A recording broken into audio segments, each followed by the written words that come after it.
Okay, this video is about law 2, the division law. The first law was the multiplication law, the first law of indices. Okay, we're going to look at what do we do when we have two algebraic terms or more with the same base. What do we do with the powers in that case? So we're going to look at an example. Get my pen. Okay. Example 1. If we had x to the power 5 divided by x squared, what would we do? Okay, well, the law for division, what we need to do with the powers, because the base is the same, is the opposite to what we did with multiplication. The multiplication law, we added the powers. With division, which is the opposite of multiplication, we do the opposite with the powers. We take them away. Okay, and that gives me x cubed, because 5 minus 2 is 3. So that's the basic straightforward law. We subtract the powers when we divide. But like I did with the multiplying, I'd like you to see why. So if we expand x to the power 5, we get x times x times x times x times x all over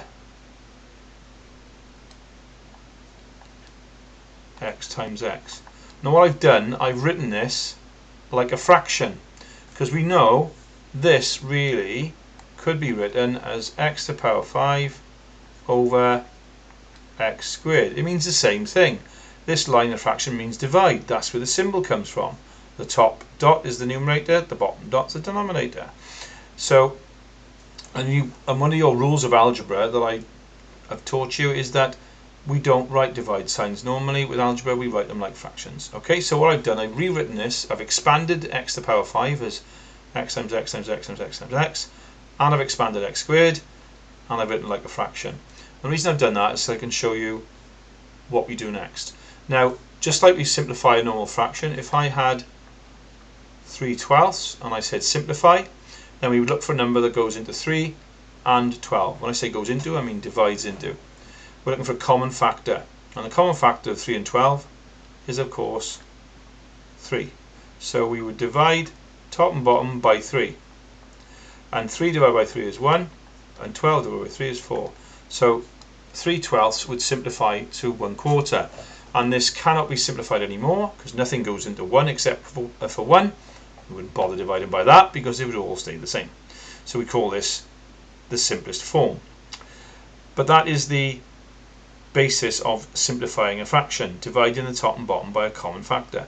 Well, we need to do the same with this, but this time our common factors are not numbers, they're letters. Because I've got lots of x's multiplied together, then I can divide by x, and I can divide x into the bottom as well, into the denominator, because there's lots of x's there. And what we do is this, we call it cancelling down.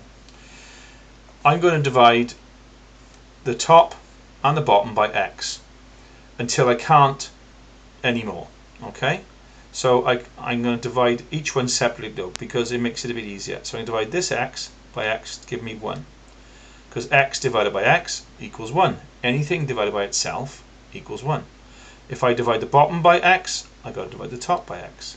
So I'll divide that one by x, and that gives me 1. I've still got an x on the bottom, so I can divide that by x to give me 1, and I can divide another x on top to give me 1. So I'm crossing them out because they're becoming 1s, because I'm dividing by x, just like I was dividing up here by 3. Now that gives me 1 times 1 times x times x times x on the top, and 1 times 1 on the bottom. Okay, now if we think about this, 1 times 1 is 1, x times x times x is x cubed, 1 times 1 on the bottom is 1. Well, when we multiply by 1 or divide by 1, it all stays the same, so that's just x cubed. Okay, 1 times x cubed is x cubed, divided by 1 is still x cubed.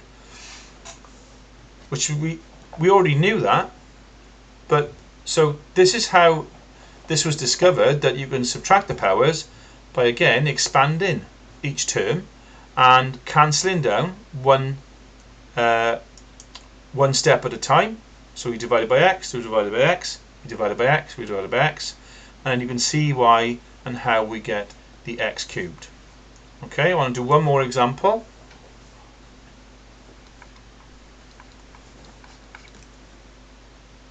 Going to do one more example. What if we had y to the power 4 and divided that by y squared? Well, using the law, nice and easy. Y to the power 4, take away the 2, leaving behind y squared. Okay, because the base is the same and we're dividing, we can subtract the powers. But if we write it out in full just to show it and prove it and check this cancelling down again, there's my y to the power 4, all divided by y squared. Sorry, not y squared, y times y.